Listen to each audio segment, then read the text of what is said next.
오늘 같이 은혜 받을 말씀은 마가복음 9장 14절로 29절의 말씀입니다. 저와 여러분들이 한 절씩 교독하겠습니다. 이에 그들이 제자들에게 와서 보니 큰 무리가 그들을 둘러싸고 서기관들이 그들과 더불어 변론하고 있더라. 온 무리가 곧 예수를 보고 매우 놀라며 달려와 문안하거늘 예수께서 물으시되 너희가 무엇을 그들과 변론하느냐? 무리 중에 하나가 대답하되 선생님, 말 못하게 귀신 들린 내 아들을 선생님께 데려왔나이다. 귀신이 어디서든지 그를 잡으면 거꾸러져 거품을 흘리며 이를 갈며 그리고 파리에 지는지라. 내가 선생님의 제자들에게 내쫓아달라 하였으나 그들이 능히 하지 못하더이다. 대답하여 이르시되 믿음이 없는 세대여, 내가 얼마나 너희와 함께 있으며 얼마나 너희에게 참으리요. 그를 내게로 데려오라 하시매 이에 데리고 오니 귀신이 예수를 보고 곧 그 아이로 심히 경련을 일으키게 하는지라. 그가 땅에 엎드러져 구르며 거품을 흘리더라. 예수께서 그 아버지에게 물으시되 언제부터 이렇게 되었느냐 하시니 이르되 어릴 때부터니이다. 귀신이 그를 죽이려고 불과 물에 자주 던졌나이다. 그러나 무엇을 하실 수 있거든 우리를 불쌍히 여기사 도와주옵소서. 예수께서 이르시되 할 수 있거든이 무슨 말이냐, 믿는 자에게는 능히 하지 못할 일이 없느니라 하시니 곧 그 아이의 아버지가 소리를 질러 이르되 내가 믿나이다. 나의 믿음 없는 것을 도와주소서 하더라. 예수께서 무리가 달려와 모이는 것을 보시고 그 더러운 귀신을 꾸짖어 이르시되 말 못하고 못 듣는 귀신아, 내가 네게 명하노니 그 아이에게서 나오고 다시 들어가지 말라 하시매 귀신이 소리 지르며 아이로 심히 경련을 일으키게 하고 나가니 그 아이가 죽은 것 같이 되어 많은 사람이 말하기를 죽었다 하나. 예수께서 그 손을 잡아 일으키시니 이에 일어서니라. 집에 들어가심에 제자들이 조용히 묻자오되 우리는 어찌하여 능히 그 귀신을 쫓아내지 못하였나이까. 이르시되 기도 외에 다른 것으로는 이런 종류가 나갈 수 없느니라 하시니라. 아멘. 예수님을 따라 산에 올라간 베드로와 야고보와 요한은 그곳에서 주님께서 영광스럽게 변하는 모습을 보았습니다. 어떤 모습으로 변하는 것이었는지 궁금합니다. 성경은 기록하기를 그 영광은 인간의 눈으로 보기에는 너무나도 빛나는 모습이었다고 기록하고 있습니다. 제자들은 엘리야가 모세와 함께 나타나서 예수님과 더불어 말씀하시는 장면을 목격했습니다. 베드로는 그 장면을 보고 너무나도 황홀해서 그곳에 영원히 머물고 싶었습니다. 그러나 그곳에 계속 머물러 있을 수는 없었습니다. 왜냐하면 지금 베드로가 있어야 하고 살아가야 할 곳은 산 위가 아니라 산 아래이기 때문입니다. 그것은 모세가 산에서 하나님의 영광을 맛보며 광채가 났지만 모세가 살아가야 할 곳은 산 아래였던 것과 마찬가지입니다. 그래서 모세는 산 밑으로 내려가야 했습니다. 우리 역시 마찬가지입니다. 예배의 현장이 아무리 황홀하고 은혜가 되어도 우리가 살아가야 할 곳은 가정과 일터와 이웃이라는 사실을 기억하고 사다리 활동하는 세상으로 들어가 영혼을 살리는 귀한 사명을 감당해야 합니다. 자, 그렇다면 예수님께서 계시지 않는 사이에 산 아래에서는 도대체 어떤 일들이 일어나고 있었던 것일까요? 영혼을 사랑하시는 예수님께서는 기꺼이 하늘의 영광을 버리시고 이러한 세상으로 오셔서 이 귀신 들린 아이와 아버지를 만나 주셨습니다. 이제는 우리가 영광과 은혜의 자리를 떠나서 기꺼이 고통하고 아파하는 영혼들을 만나러 가야 될 차례입니다. 산 아래에는 9명이나 되는 예수님의 제자들이 남아 있었습니다. 이들은 예수님이 내려오기만을 간절히 기다리고 있었습니다. 무슨 이유 때문인지는 자세하게 기록하고 있지 않지만 제자들이 산 밑에서 머무르는 동안에 서기관들과 심하게 논쟁하고 있었습니다. 귀신 들린 아이를 고치지 못하는 것으로 말미암아서 아기가 가득한 조롱을 받으면서 사람들 앞에서 자기 자신을 변론하리라고 곤욕을 치르고 있었습니다. 서기관들은 예수님께서 계시지 않는 틈을 타서 아직 영적으로 성숙하지 못한, 영적으로 제대로 무장하지 못한 제자들을 곤경에 빠뜨리고 있었습니다. 가뜩이나 예수님을 못마땅하게 여긴 서기관들은 제자들의 무능함을 보고 이때다 싶어서 제자들을 심하게 비난했던 것입니다. 주님의 도우심이 너무나도 절실한 그 상황에서 마침 예수님의 일행을 보고 놀라며 달라와 문안했던 겁니다. 얼마나 예수님이 반가웠을까요? 예수님께서 제자들에게 물으십니다. 너희가 무엇을 그들과 변론하고 다투느냐? 왜 예수님께서 제자들에게 이렇게 물으셨을까요? 제자들과 서기관들이 다툰 내용이 궁금해서일까요? 이미 예수님께서는 제자들의 부족함을 너무나도 잘 알고 계셨습니다.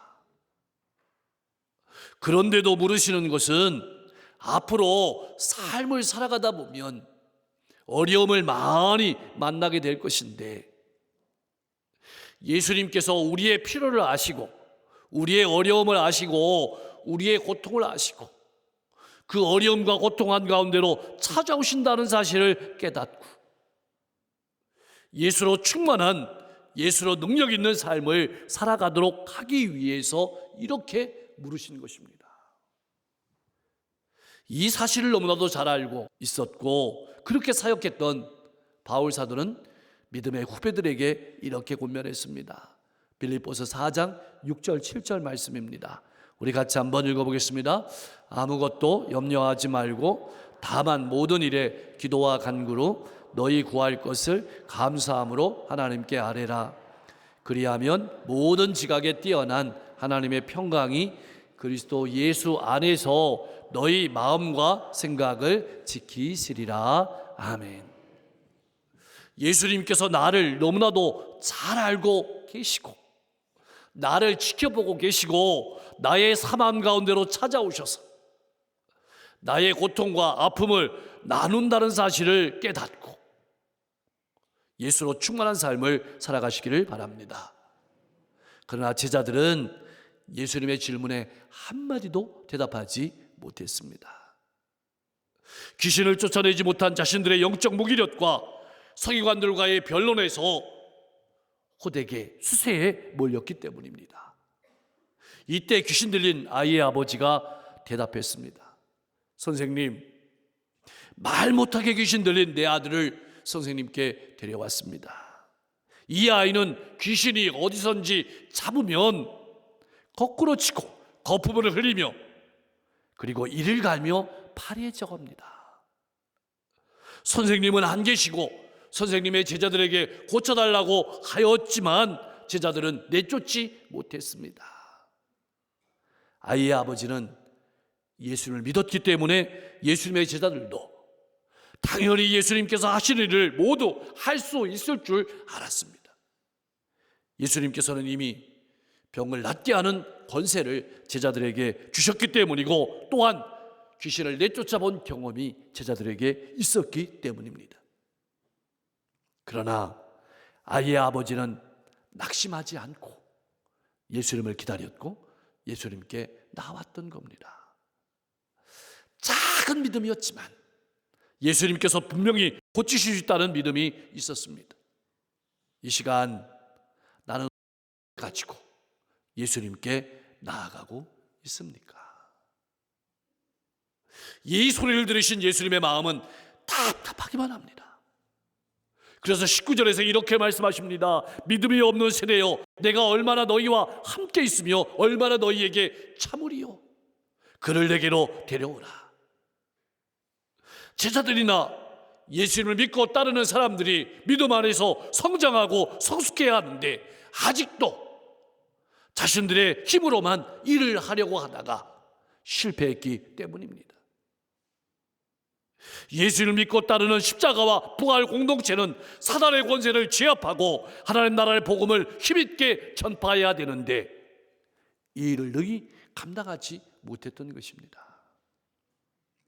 예수님의 이름의 권세와 능력으로 힘있게 일하면서 하나님의 나라를 확증해 가야 되는데 왜 예수님께서 이 땅에 오셨는지 그 이유도 깨닫지 못하고 그저 세상의 인기와 영광에만 산 위에만 머물려고 하고 세상의 명예만 바라보고 있는 제자들을 바라보는 예수님의 마음은 답답하기만 합니다.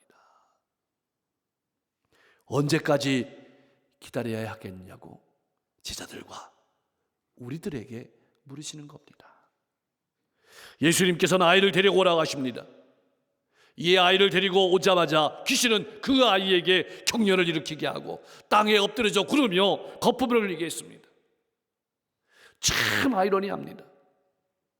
그렇게 동고동락하면서 예수님과 함께 지낸 제자들은 아직도 예수님이 어떤 분이신지 제대로 알지 못하고 있는데 귀신은 예수님 앞에 오자마자 아무 말씀도 하시지 않았는데도 무서워서 아이로 격려를 일으키게 하고 땅에 넘어뜨리며 구르며 거품을 흘리게 한 것입니다.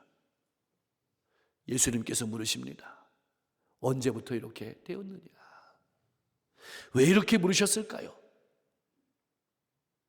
예수님께서 어떤 분이신지 분명하게 보여주시려고 하는 것입니다. 아이의 아버지가 말합니다. 무엇을 하실 수 있거든 우리를 불쌍히 여기사 도와주옵소서. 딴 얘기하고 있지 않습니까? 아이의 아버지는 이 아이를 볼 때마다 자녀를 위해서 아무것도 해줄 수 없는 자기 자신이 너무나도 안타깝고 고통스러웠을 것입니다. 그러므로 아이에게 조금이라도 도움이 될 만한 일이 있다면 나를 불쌍히 여기셔서 도와달라고 간청하고 있는 것입니다. 하실 수 있거든 이라는 말은 아주 조그마한 희미한 믿음을 나타냅니다. 아이를 데리고 집을 나섰을 때만 하더라도 예수님께서 치료하실 수 있다는 믿음이 분명했을 것입니다. 그러나 제자들이 귀신을 쫓아내지 못하자 실망과 안타까운 마음에 믿음과 확신이 흔들리고 무너졌던 것입니다. 그래서 지푸라기라도 잡는 심정으로 아이에게 도움이 될 만한 것이 있다면 해주시는 것이 우리 가족을 돕는 일이라고 말하고 있는 것입니다. 간절하게 눈물로 호소하는 아이의 아버지에게 예수님께서는 할 수 있거든이 무슨 말이냐고 질문하시는 것입니다. 예수님께서는 당연히 아이를 치료할 능력도 가지고 계십니다. 무엇보다도 아이를 고치실 마음을 가지고 계십니다.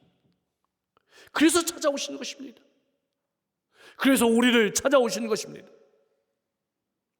아이의 아버지에게 이 같은 사실을 믿는 믿음을 가지고 있느냐고 물으시는 것입니다. 그러면서 말씀하십니다. 믿는 자에게는 능히 하지 못할 일이 없느니라. 아이의 병이 낫게 되는 것은 예수님께서 이 아이를 치료할 능력이 있느냐 없느냐의 문제가 아니라 그 아이가 그 아비가 예수를 믿느냐 믿지 않느냐의 문제라고 말씀하는 것입니다. 제자들이 아이의 병을 고치지 못한 것도 바로 예수를 믿느냐의 문제라고 말씀하시는 것입니다. 그렇다면 아이의 아버지의 믿음은 어떤 믿음이었을까요? 예수를 믿는 믿음이었을까요? 예수의 능력을 믿는 믿음이었을까요? 제자들의 믿음을 보면 후자일 가능성이 높습니다. 그런데 여러분, 예수님께서 누구신지와 예수님의 능력은 서로 분리될 수가 없습니다. 그런데 많은 그리스도인들은 예수님에 대한 인격적인 믿음보다는 예수님의 능력을 더 믿고 싶어 합니다. 그래서 그 능력이 예수님이 아니라 다른 사람에게 있다면 예수님을 떠나갈 가능성도 있습니다. 사랑하는 성도 여러분, 지금 예수님께서는 아이의 아버지와 우리에게 무엇을 말씀하고 싶으신 것일까요? 믿음은 누구를 믿느냐가 가장 중요합니다. 아이의 치료를 원하면서도, 간절히 원하면서도 예수님께서 그렇게 하실 것이라는 믿음이 부족했던 것입니다. 사랑하는 성도 여러분, 나의 믿음은 어떤 믿음입니까? 예수님을 인격적으로 믿는 믿음입니까? 예수님의 능력을 믿는 믿음입니까? 아이의 아버지는 즉시 소리질러 말했습니다. 내가 믿나이다. 나의 믿음 없는 것을 도와주소서. 예수님의 말씀처럼 자신은 분명한 믿음을 소유하지 못했는데 그나마 제자들의 무능함을 바라보고 그 믿음마저 흔들렸던 것을 회개한다는 뜻입니다. 그러면서 믿음의 주인이신 예수님께서 자신의 믿음 없음을 도와달라고 합니다. 절대로 흔들리지 않는 믿음을 갖고 싶은데 내 마음대로 되지 않는 실망과 좌절을 말하는 것입니다. 주님은 이 믿으려는 마음도 귀하게 보셨습니다. 이제 사람들이 예수님 주변으로 점점 많이 몰려들고 있습니다. 예수님께서는 많은 사람들에게 자신이 단순히 기적을 베푸는 사람으로 보이는 것을 원치 않으셨습니다. 그래서 강력하게 말씀하십니다. 말 못하고 못 듣는 귀신아, 내가 내게 말하노니 그 아이에게서 나오고 다시 들어가지 말라. 26절 말씀은 더러운 귀신이 쫓겨나고 있는 모습을 사실적으로 잘 묘사하고 있습니다. 소리 지르며 심한 발작을 일으키고 떠나갔습니다. 아이는 죽은 것 같이 누워 있었습니다. 완전히 치료된 것입니다. 사람들은 아이가 죽었다고 말합니다. 많은 사람이 지켜보는 상황 속에서 예수님께서는 아이의 손을 붙잡아 일으키셨습니다. 이제 사단의 권세에서 완전히 해방된 것입니다. 그런데 한 가지 궁금한 점이 생깁니다. 왜 손을 잡아 일으키시니 이에 일어났다고 표현하고 있는 것일까요? 26절에서 이 아이는 죽은 것처럼 되었지만 예수님께서 일으키시니 일어났다고 증언합니다. 이 사건은 예수님의 부활 사건을 미리 보여주며 예수님의 능력은 이렇게 생명을 살리는 능력임을 나타내기 위해서입니다. 이 사건은 우리의 눈을 영광의 장소인 변화산에서 우리가 살아가는 지상으로 돌아오게 합니다. 우리가 살아가는 이 지상은 악의 세력과 직면하는 곳이고 불신이 지배하는 곳입니다. 이제 얼마 있지 않으면 예수님께서는 십자가에 죽으실 것입니다. 부활하심으로 말미암아 사단의 권세를 최종적으로 멸하시고 승리하실 것을 미리 보여주는 것입니다. 이후에 사단의 세력과 맞서서 그리스도를 믿고 그리스도를 선포하고 그리스도를 나타내는 사역으로 제자들과 우리들을 부르셨음을 기억하고 예수님의 사역을 계속 이어나가라고 말씀하는 것입니다. 드디어 제자들은 예수님께서 하시는 말씀을 들었고 귀신을 쫓아내는 장면도 보았습니다. 죽은 것 같은 아이가 다시 일어나는 것도 보았습니다. 그러나 집으로 돌아온 제자들은 궁금한 것이 하나가 있었습니다. 그래서 조용하게 물었습니다. 우리는 어찌하여 능히 쫓아내지 못했습니까? 예수님께서 말씀하십니다. 기도 외에는 다른 곳으로 이런 종류가 나갈 수 없느니라. 아까도 말씀드렸지만 사실 예수님께서 제자들에게 귀신을 쫓아내는 권세를 주셨습니다. 그리고 이 권세로 성공을 거두기도 했습니다. 그러나 시간이 지나면서 당연한 것처럼 제자들은 기도하지 않았습니다. 하나님의 능력을 제대로 나타내지 못했던 것입니다. 마태복음에서 마태는 이 이유를 믿음이 적은 이유라고 밝히고 있습니다. 이 둘은 하나입니다. 우리가 기도한다는 것은 믿음을 나타내는 것입니다. 믿음이 없는 기도는 진정한 의미에서 기도가 아닐 것입니다.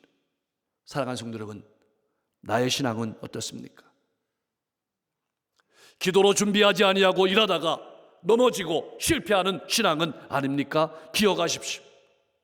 믿음은 내가 바라는 것을 하나님께서 돌보시고 하나님께서 역사할 것이라고 허락하실 것이라고 희망하는 것이 믿음이 아닙니다. 믿음은 택하신 하나님의 자녀들을 하나님께서 기억하시고 하나님께서 돌보시고 하나님께서 인도하시고 그들을 통해서 역사하실 것을 온전히 의지하는 것입니다. 나아가서 믿음은 나를 통해서 하나님이 온전히 일하시도록 내 자신을 전부 하나님께 내어드리는 것입니다. 우리가 기도한다는 것은 이런 적극적인 믿음의 표현입니다. 지금 제자들은 예수님이 누구신지 제대로 알지 못했습니다. 하나님께 맡기고 의지하는 것이 기도인데 그런 기도를 하지 않았기 때문에 능력을 받지 못했고 역사가 일어나지 않았던 것입니다. 앞으로 예수님께서 부활하시고 승천하시고 나면 제자들은 무엇으로 사역을 이어나갈 것입니까? 무엇으로 사단의 세력과 맞서 싸울 것입니까? 이렇게 물으시는 것입니다. 자신의 힘으로 싸울 것입니까?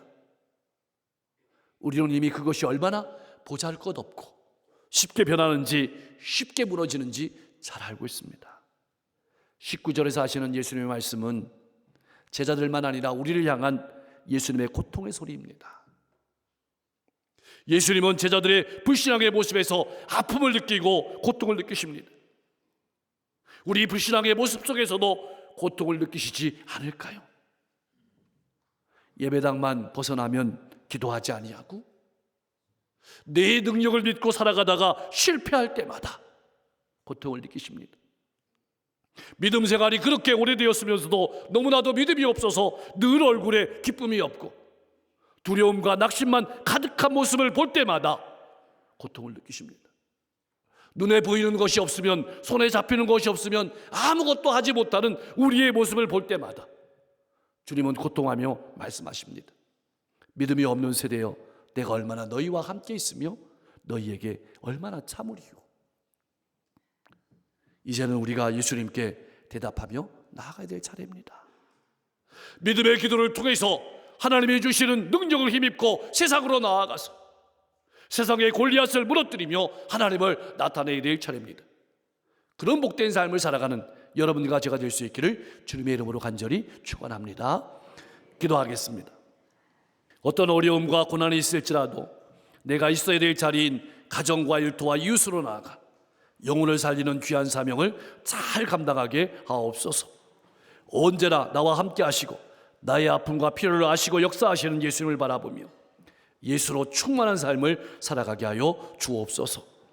예수 그리스도를 인격적으로 더 깊이 알아가며 따라가고 나타내는 자리로 우리를 부르셨음을 기억하며 성장하며 성숙하게 하옵소서.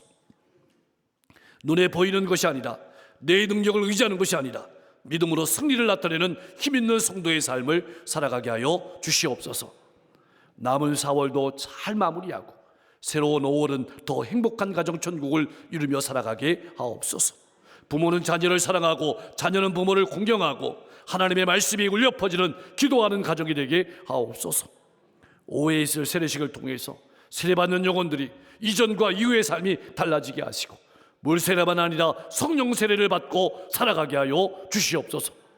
이 나라와 민족을 불쌍히 여기시고 이 어두움 가운데서 이 아픔 가운데서 구원해 주시고 미래를 향해 힘차게 나아가게 하실 때 이 땅의 교회들이 이 민족의 그루터기가 되게 하여 주시옵소서.